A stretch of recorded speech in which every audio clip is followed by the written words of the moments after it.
So let's go ahead and talk about how to make a great Kemper profile, because I've gotten a lot of questions as to how to make one, how I make one, and personally this is a topic that I'm really interested in because I'm always trying to make my Kemper sound more and more lifelike. And as I get more and more excited about the convenience and the sound and everything great that comes with the Kemper, I like to see how other people do their Kemper profiles as well, to see how I can continually refine mine to make mine better. So this video is going to be about my process and just a general tutorial on how to make Kemper profiles.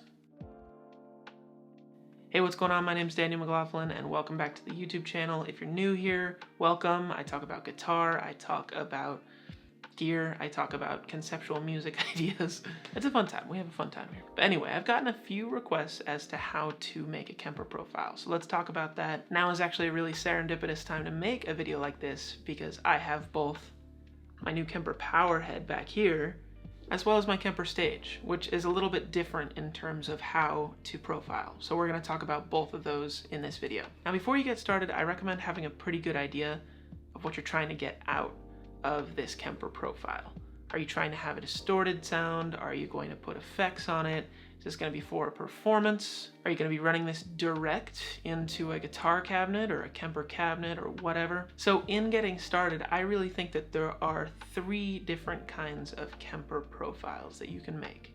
The first one is what I'm going to call standard or mic'd profiles. This is the profile that you think of. You put a mic in front of a guitar amplifier, you hook that all into your Kemper, it sends that crazy sound through the amplifier and it's picked up with the mic, and then you've got your profile in your Kemper. That's a standard or mic'd profile. The second profile is what I'd call a direct profile, and that is when you're looking to make a profile and you click on that no cabinet button on the profiler menu. This is the sound of just the amplifier section without the cabinet. So if you are going to be running it through a guitar amplifier, which I've gotten a lot of enjoyment out of lately. That's kind of my preferred way of using the Kemper now. But direct profiles usually require some sort of load box, like an aux box, or Kemper makes one. A surreactive load is a great option. And with the direct profiles, you're running a cable pretty much from your guitar amp into a load box into your Kemper. So those are the two profiles we're actually going to talk about in this video. The third profile type is actually called a merged profile. A merged profile is actually a standard style mic'd profile and a direct profile combined in a way. Ultimately, the way that the Kemper manual says to do it is utilize the same settings on your amplifier, take a mic'd profile, and then immediately take a direct profile of that same thing. Don't change the settings at all. And then you combine them within the Kemper or within the rig manager. The big benefit, obviously, is being able to send the standard mic'd profile to the front of house to go through the PA system, and then you've also got your standard guitar cabinet that is running the direct profile that gives you kind of that amp growl, that moving air feeling. It's quite a bit of work to get to that point. It's not something that I would say I've done a ton of. I would like to mess around with it a little bit more. But anyway, that's merged profiles. This is not the video to check out if you're going to be looking into merged profiles. So anyway, back to our standard mic'd profiles. So to get a good profile, I think it's in your best interest to mic close. You gotta mic the guitar amp closely. Don't try and get any room sound. Room sound honestly doesn't matter really that much when it comes to a Kemper profile. I don't know what it is, the Kemper profiling process is very proprietary, but you don't really want to mess with room sound when it comes to profiling an amp. So for that reason, it's a good idea to have a close mic like an SM57, Sennheiser E609 works great, maybe the Audix i5. These are all dynamic microphones and they've got a really prominent mid-range, not a lot of definition in the high and low range, but it captures that guitar frequency range really well. One of the classic guitar combo for guitar cabinets is an SM57 and what they call a Royer R121. The Royer R121 is a ribbon microphone. It's always been described as being able to fill in the frequency range that this does not catch. A lot of the times they say that SM57 is the punch and the R121 is the sweetness. Now granted, something like this is going to run you $100, whereas the Royer is over $1,000. So if it's not really in your budget to get one, I personally don't have one, it's not something that you're going to miss out a whole lot on. You could also try a condenser microphone as long as the SPL rating, basically the loudness of the guitar amplifier, doesn't overload the SPL rating of the microphone. That's how you get clipping, and that's how you get a bad profile. But some tube-based condenser microphones like a Neumann U67 could be great. These are expensive microphones that I'm describing. I personally really like my Townsend Labs microphone. It's a modeling microphone. It's actually great because it's got a really high SPL rating. But ultimately what I'm getting at is experiment with a lot of different microphones. You never know which one's going to make the sound that you want. Mic placement is obviously a big thing. I personally would place it right up against the grill cloth, aimed at where the dust cover meets the cone. That's a great place to start with your mic placement, and as you continue to experiment, maybe try angling the microphone or moving it away from the dust cover, getting more of the cone, maybe move it towards the dust cover so that you get a little bit more top end. I've always thought of microphone placement as a little bit of like a physical EQ, so keep that in mind when you're deciding where to put the microphone. So at the point where you've got your guitar amp mic'd up, you got to figure out how to get the microphone into the Kemper. Now microphones use what's called an XLR cable, and there's no XLR inputs on the Kemper. So you got to get it down to what they call a 1/4 inch input or a guitar cable input. I would personally stay away from something like this. This is an XLR end to just what they call a TS end. This is tip and sleeve. This is a really cheap way of getting that adapting kind of thing to happen. This is actually for plugging microphones into guitar amps. You know, it's gonna result in noise in your profile. Probably not the greatest profile either. I would stay away from this, especially because there are still affordable options for adapting that line. Personally, I often use this Behringer. I've had this for probably 10 years. This is just a 4-channel mixer. It's clean and transparent. It doesn't really affect the sound. It's got the phantom power if you need it. There's some real rudimentary EQ, but I wouldn't really touch that. Plus, it's got a simple way of controlling the level for when you're matching what you're trying to get into the Kemper. You'll find as you start to profile that there is a very finite gain level that the Kemper will accept. And that's a really good thing that there's a finite gain level, because that means you're getting a lot of consistency among the profiles. But it's sometimes a hard thing to hit. For my own personal commercial profiles that I sell, I actually run it through my universal audio interface. So there is kind of some digital conversion happening. There's some plugins that are added. So anyway, once you've got your microphone hooked into your mixer, the mixer's output goes into the Kemper's return. The Kemper has a lot of jacks, but you want to look for the send and return for specifically profiling. The return is where the signal returns into the Kemper. The send, you want to hook that up to the input of your guitar amplifier. So ultimately, if you kind of follow the chain, you should have a complete loop at this point. Now keep in mind, on the stage, you do have 2 sends and 4 returns. So you're going to want to use send 1, and you're going to want to use return 1. So now we're going to start trying to make a profile. So go ahead and set your Kemper to the profiler mode. On the standard Kemper, you're just going to want to turn that chicken head knob to the profiler mode. But on the stage, you got to hit the perform and browser buttons at the same time. Once you're in the profiler section, there's a parameter available on that screen that shows kind of an input gain. The Kemper is going to try and guess what kind of gain it needs. When I do things like this, I will just start running profiles almost immediately and kind of adapt from there and see what the sounds are. It's usually going to kick me back and say that I'm clipping the profiler or that no reference amp is connected. At that point, you just want to adjust the gain level on that first screen. Keep in mind that you may need to get out of the profiler mode and then go back into it to access that parameter again. It's also another good reason to have a mixer that's got a master volume. That could be very helpful. So once you've got the gain dialed in, you can go ahead and profile the amp. I personally just always do distorted profiles. I don't do the clean profile, just because the distorted takes a little bit longer. I feel like it's getting more information. I could be wrong. It also just makes you a clean profile if it doesn't register as a distorted profile. So there's no reason to not choose distorted, as opposed to there could be a drawback if you choose clean. If you notice up there where it says no cabinet, that's also where we're going to talk about our opportunity to make a direct profile. That's coming next. But then we're gonna hear this lovely sequence of sounds. It's very bizarre, sometimes can get very loud. You may wanna consider wearing some headphones or earplugs if you're in the room with the guitar amplifier. Actually, you know, it's a really good idea if you wear something like that, especially if you're profiling like a loud Marshall or something. But if it doesn't kick you back for the gain issue, you should have a rough profile at this point. It's not done yet.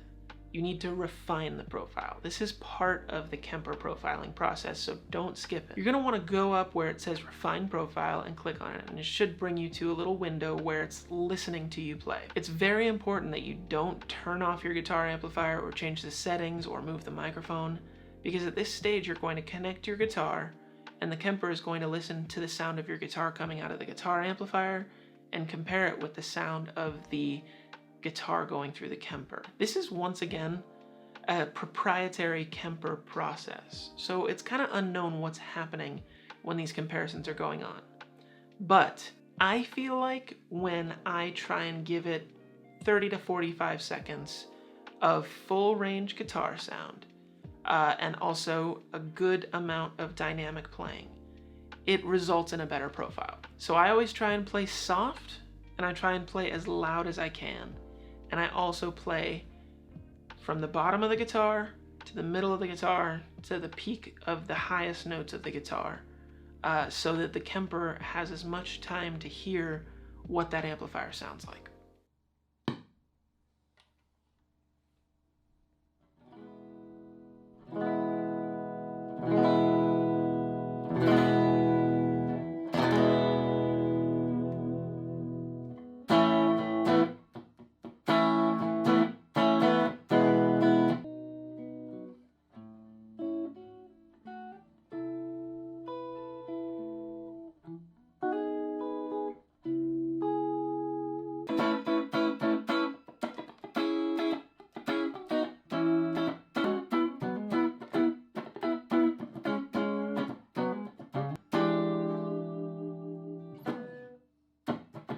From what I've heard, it doesn't exactly matter what pickup type you're using. I personally use a P90 guitar most of the time because it gives a little bit more punch, but it's got that single coil sound, so I see it as weirdly the best of both worlds, but maybe it's the master of none. Who knows?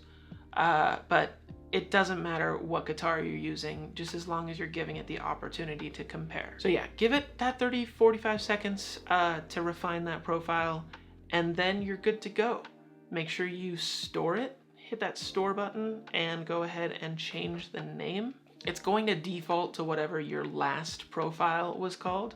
So if you're making a pack, like I do a lot of the times, it's in your best interest to have the other profiles up while you're making it.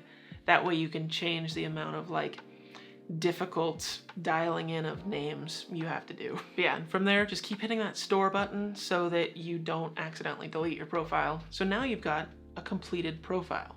Now you may not be done though. You may want to add in some effects. You may want to dial in that amplifier with the mids, treble, bass presence. I personally like to leave a very light room reverb on the end of my effects chain, just to give the amplifier a little bit of context in terms of how it's gonna sound, because it's gonna sound a little dry. That's how you make a mic'd standard profile. You may want to experiment as things go on with different settings, or maybe bake in an overdrive pedal or a boost pedal. It can kind of be fun to experiment with what the profiler accepts as a valid part of the profile chain. Now, I described a mic'd profile. I personally have made a lot of profiles as well with my Universal Audio aux back there.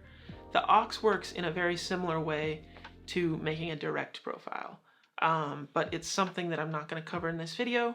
I'm going to do kind of a more simple way of doing a direct profile, and the way that I'm going to show how to do a direct profile is with this JHS Colourbox. Now, it's a common known fact that Kemper can't profile pedals to be standalone effects, right? You can't profile this and like throw it in to an effects box on Rig Manager, but we're going to treat this pedal like it's a guitar amp head. Kind of weird, right? But we can get a direct sound out of this and give it the sound that this was kind of built for, which is direct into console Neve sounds. If you're not familiar with what this pedal does, maybe check out JHS's video on it. It's kind of an interesting pedal. Effectively, it's two Neve 1073 circuits kind of back to back. And the Neve 1073 circuit is a guitar sound. It's something that Led Zeppelin has used. It's something that is actually very commonly used today in popular music. This is a cool pedal. Not the most versatile pedal, but it's a cool pedal. So we're gonna profile it, we're gonna put it into the Kemper. So I'm gonna go ahead and grab the Kemper stage for this, and we're going to send one of the Kemper stage into the input of the JHS Colourbox. We're gonna take the output of the JHS Colourbox and connect it to return one. Now go ahead and enter into the profiler mode on the Kemper. Here is where it's nice to have your Kemper connected to like some studio monitors so that you can monitor the sound that you're getting. But we can go ahead and start trying to make some profiles. But make sure you go up and hit that no cabinet button up at the top. All that no cabinet button is going to do is it's going to block out the cabinet block on the Kemper setup so that it can be used with some impulse responses if you've got those, or it can just have the sound of a direct profile. A lot of bass profiles, if you guys use those, are made like this because there are a lot of bass DI style profiles. There's a specific one that I can think of off the top of my head, the Noble Bass DI. That's a great sounding tube unit that goes on a lot of people's pedal boards that the Kemper totally gets. So we're going to go ahead and start profiling. It may kick you back. Make sure you just adjust that gain when you can. You may want to adjust the gain on the pedal as well. It's going to run that same lovely sound through it. And then we're going to have our rough profile that we need to refine. Again, just play some dynamic guitar, play some full range guitar, and you should get a finished profile that sounds representative of the sound of the pedal.